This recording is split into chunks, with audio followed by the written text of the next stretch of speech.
Doctor John Brittas M P ഇന്നലത്തെ സംഭവം രാജ്യസഭയിൽ ഉന്നയിക്കുന്നു. പക്ഷേ അത് ഉന്നയിക്കുന്ന അദ്ദേഹത്തിന്റെ ദൃശ്യങ്ങൾ കാണിക്കാൻ പോലും സൻസദ് TV മടിക്കുകയാണ്. ഒടുവിൽ അദ്ദേഹത്തിന് നേരിട്ട് രാജ്യസഭാ അധ്യക്ഷനോട് അത് ചോദിക്കേണ്ടി വരുന്ന സാഹചര്യം ഉണ്ടാകുന്നു.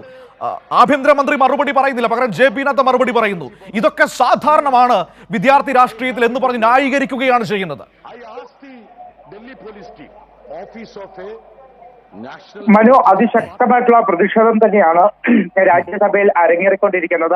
ആഭ്യന്തരമന്ത്രി അമിത്ഷാ മറുപടി പറയണമെന്ന ആവശ്യത്തിൽ പ്രതിപക്ഷം ശക്തമായി തന്നെ മുദ്രാവാക്യം വിളിക്കുന്ന സാഹചര്യം തന്നെയാണുള്ളത്. ഏതായാലും ഇപ്പോൾ രാജ്യസഭാ നടപടികൾ നിർത്തിവെച്ചിട്ടുണ്ട്. പ്രത്യേകിച്ച് രാജ്യസഭ ആരംഭിച്ചപ്പോൾ തന്നെ CPIM രാജ്യസഭാ അംഗം ജോൺ ബ്രിട്ടാസ് MP ആണ് ദില്ലി പോലീസിന്റെ നടപടി. കഴിഞ്ഞ ദിവസം AKG ഭവനിൽ യൂണിഫോം പോലും ഇല്ലാതെ സ്വകാര്യ വാഹനത്തിൽ AKG ഭവനിലേക്ക് ദില്ലി പോലീസ് ഐഷി ഘോഷിനെ അറസ്റ്റ് ചെയ്യാൻ വേണ്ടി എത്തിയ നടപടി ഇന്ന് രാജ്യസഭയിൽ ഉന്നയിച്ചത്. അതോടൊപ്പം തന്നെ എന്തിന്റെ അടിസ്ഥാനത്തിലാണ് ഇത്തരത്തിൽ യൂണിഫോം പോലും ഇല്ലാതെ പോലീസ് ഇങ്ങോട്ടേക്ക് എത്തിയത്, വിദ്യാർത്ഥികളെ സമരം ചെയ്തവരെ വേട്ടയാടുകയാണ് ദില്ലി പോലീസ് എന്നതടക്കമുള്ള വിഷയങ്ങൾ ഉന്നയിച്ചുകൊണ്ട് ഇക്കാര്യത്തിൽ കേന്ദ്ര ആഭ്യന്തരമന്ത്രി അമിത്ഷാ മറുപടി പറയണമെന്ന ആവശ്യമാണ് എന്തായാലും ജോൺ ബ്രിട്ടാസ് MP മുന്നോട്ട് വെച്ചത്. അതോടൊപ്പം തന്നെ രാജ്യസഭ പ്രതിപക്ഷ നേതാവ് മല്ലികാർജുൻ ഖാർഗെയും വലിയ രൂക്ഷമായിട്ടുള്ള വിമർശനം തന്നെയാണ് ദില്ലി പോലീസ്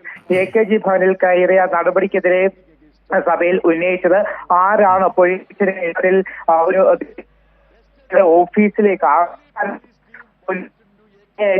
ഈ പോയ പോലീസുകാർക്കെതിരെ, ഇത്തരത്തിൽ ആ ഓഫീസിനകത്ത് കയറിയ പോലീസുകാർക്കെതിരെ അമിത്ഷാ മറുപടി പറയണം എന്ന് തന്നെയാണ് എന്തായാലും മല്ലികാർജുൻ ഖാർഗെ, പ്രതിപക്ഷ നേതാവായിട്ടുള്ള മല്ലികാർജുൻ ഖാർഗെയും ശക്തമായി തന്നെ ആവശ്യപ്പെട്ടത്. ഏതായാലും ജോൺ ബ്രിട്ടാസ് MP മല്ലികാർജുൻ ഖാർഗെയൊക്കെ സംസാരിക്കുമ്പോൾ അതിനെ തടസ്സപ്പെടുത്താനുള്ള നീക്കം ഭരണപക്ഷത്തിന്റെ ഭാഗത്തുനിന്നുണ്ടായിരുന്നു. തടസ്സപ്പെടുത്താനുള്ള നീക്കം ഭരണപക്ഷത്തിന്റെ ഭാഗത്ത് നടക്കുന്നു. അത് മാത്രമല്ല വിഷ്ണു, ആ ദൃശ്യങ്ങൾ കാണിക്കാൻ പോലും രാജ്യസഭ TV തയ്യാറാകുന്നില്ല. അത് ചോദിക്കുകയാണ് ഡോക്ടർ ജോൺ ബ്രിട്ടാസ്. ഞാൻ നേരത്തെ അദ്ദേഹത്തിന്റെ വാക്കുകൾ കേട്ടതാണ്. എന്തുകൊണ്ട് ഈ ദൃശ്യങ്ങൾ നിങ്ങൾ കാണിക്കുന്നില്ല എന്ന്. മനു, തീർച്ചയായിട്ടും അത്തരത്തിൽ തന്നെയാണ്. അതായത് ജോൺ ബ്രിട്ടാസ് MP സംസാരിക്കുമ്പോൾ അദ്ദേഹത്തിന്റെ ദൃശ്യങ്ങൾ പോലും രാജ്യസഭ TVയിൽ കാണിക്കാത്ത ഒരു സാഹചര്യം കൂടി ഉണ്ടായിരുന്നു. ഈ തന്റെ ദൃശ്യങ്ങൾ കാണിക്കാത്തതിനെ പോലും ജോൺ ബ്രിട്ടാസ് MP സഭയിൽ ചോദ്യം ചെയ്തിരുന്നു. എന്തുകൊണ്ട് എന്റെ ദൃശ്യങ്ങൾ കാണിക്കുന്നില്ല എന്നതാണ് ഇത്തരത്തിൽ ജോൺ ബ്രിട്ടാസ് MP സഭയിൽ ചോദിച്ചത്. ഞാൻ സംസാരിക്കുമ്പോൾ തന്റെ ദൃശ്യമാണ് കാണിക്കേണ്ടത്, അത് സ്വാഭാവികമായിട്ടും അങ്ങനെയാണ് കാണിക്കേണ്ടത്. പക്ഷേ ഇവിടെ എന്തുകൊണ്ട് തന്റെ ദൃശ്യം പോലും കാണിക്കാൻ നിങ്ങൾ തയ്യാറാകുന്നില്ല എന്ന പ്രധാനപ്പെട്ട ഒരു ചോദ്യം കൂടി ഇന്ന് ജോൺ ബ്രിട്ടാസ് MP രാജ്യസഭയിൽ ഉന്നയിച്ചിട്ടുണ്ട്. എന്തായാലും ഞാൻ നേരത്തെ പറഞ്ഞതുപോലെ വലിയ പ്രതിഷേധം ഈ പോലീസ് നടപടിയിൽ ഉയർന്നു വരുമ്പോൾ ഇതിനെയൊക്കെ ന്യായീകരിക്കുന്ന നിലപാടാണ് JP നദ്ദ സ്വീകരിച്ചിരിക്കുന്നത്. JP നദ്ദ സഭയിൽ ചൂണ്ടിക്കാട്ടിയത് പോലീസിന്റെ ഭാഗത്തുണ്ടായത് സ്വാഭാവികമായിട്ടുള്ള ഒരു നടപടി, അങ്ങനെ ഒരു സ്വാഭാവിക നടപടി എന്ന് എങ്ങനെ അതിനെ ന്യായീകരിക്കാൻ കഴിയും വിഷ്ണു? 2021 നടന്ന കേസിൽ ഇപ്പോൾ അറസ്റ്റ് ചെയ്യാൻ വേണ്ടി എത്തുന്ന സ്വാഭാവിക നടപടിയാണോ? അത് ദേശീയ പാർട്ടിയുടെ കേന്ദ്ര കമ്മിറ്റി ഓഫീസിലേക്ക് ഒരു യൂണിഫോം പോലും ധരിക്കാതെ, ഒരു നെയിം ബാഡ്ജ് പോലും ഇല്ലാതെ പോലീസ് സംഘം എത്തുന്ന സ്വാഭാവിക നടപടിയാണോ? അത് എന്ത് ന്യായീകരണമാണ്? ആ ന്യായീകരണം നിലനിൽക്കുന്നതാണോ? ആ വിഷയം ഉയർത്തി തന്നെയല്ലേ പ്രതിപക്ഷം പിന്നീട് ശക്തമായ പ്രതിഷേധത്തിലേക്ക് പോയത്?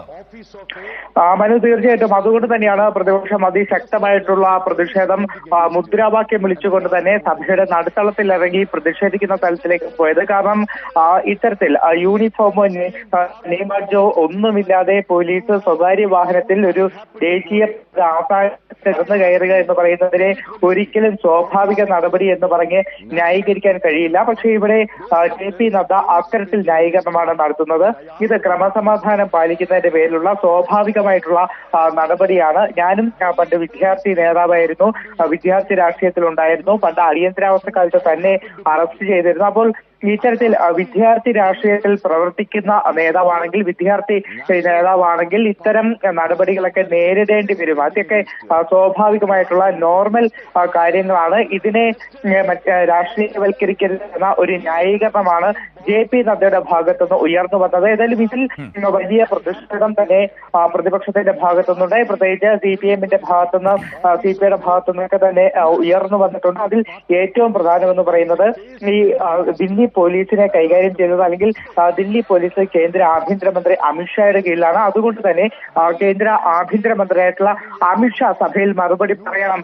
എന്തുകൊണ്ടാണ് ഇത്തരത്തിൽ ദേശീയ പാർട്ടിയുടെ ആസ്ഥാനത്തേക്ക് യൂണിഫോം പോലുമില്ലാതെ പോലീസ് കടന്നു കയറിയത് എന്നതിൽ കേന്ദ്ര ആഭ്യന്തരമന്ത്രി അമിത്ഷാ മറുപടി പറയണമെന്ന് ആവശ്യപ്പെട്ടുകൊണ്ട് തന്നെയാണ് വലിയ പ്രതിഷേധം പ്രതിപക്ഷം ഇന്ന് രാജ്യസഭയിൽ ഉയർത്തിയത്.